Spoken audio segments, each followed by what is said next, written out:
And if I could, just one other question related to one we talked about earlier, which was the considered infinite dose. One question was asked about how to load sample into these different models A, B, or C. So I don't know, we may have not on this panel have much experience with immersion cells, but some of the other ones, vertical diffusion, perhaps a little bit on sample loading as it relates to the infinite dose question. So I think that's a really good point. I think you're all aware with the considerations there. Would someone like to comment on that? Well, let's say I did try to address the comment in chat before. I think the best thing to start with is why the cell referred to as Model A is treated differently. Primarily, it comes down to ease of use. With the membranes prepared separately from the diffusion cell, there's a lower chance of operator error.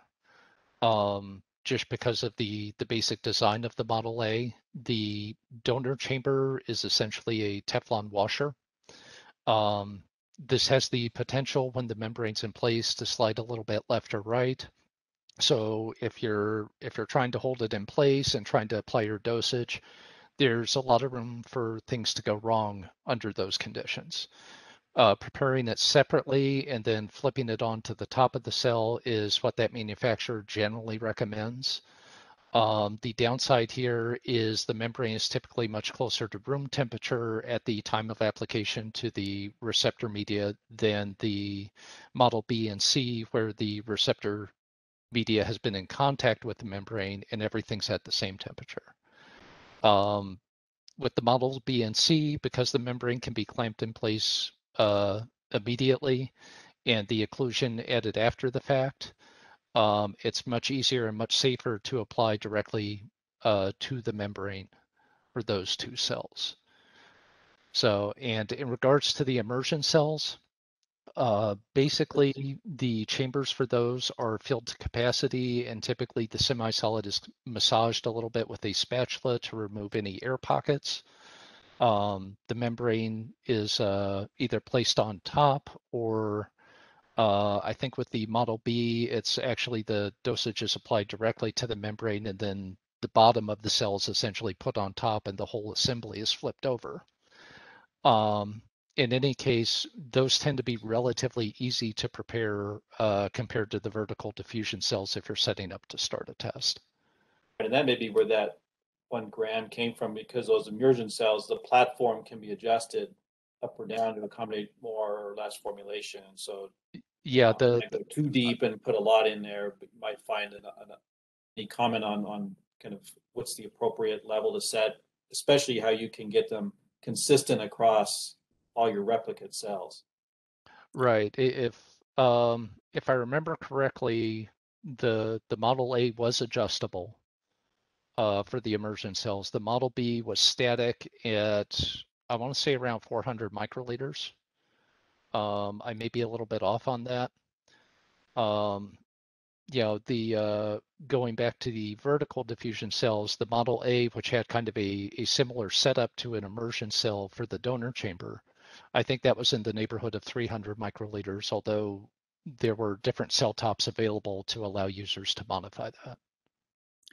Yeah, in our experience, the immersion cell, when you're using an immersion cell, it's how much shear is applied and that I'll discuss that a little bit in my presentation. But that can be variable, and that can cause some issues with the variability, and also the introduction of the immersion cell in the dissolution media vessel.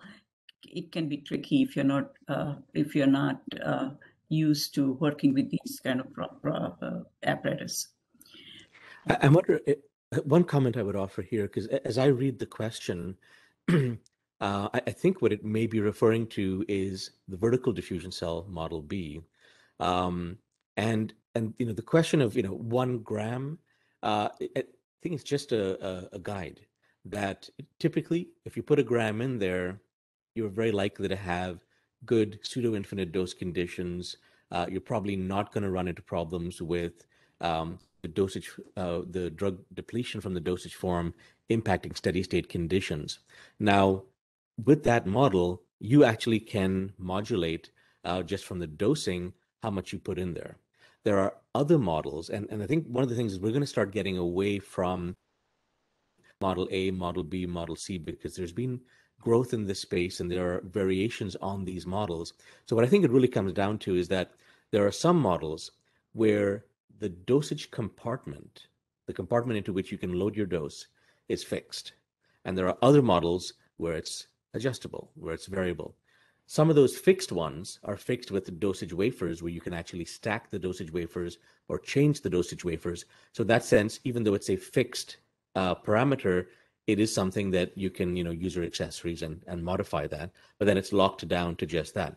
There's some advantages there because you can give very, consistent things just by filling that chamber. The other designs, it may be just completely open and it's dependent entirely upon what you load into it. I think either way, this ties in with the previous discussion we had of what is a pseudo-infinite dose.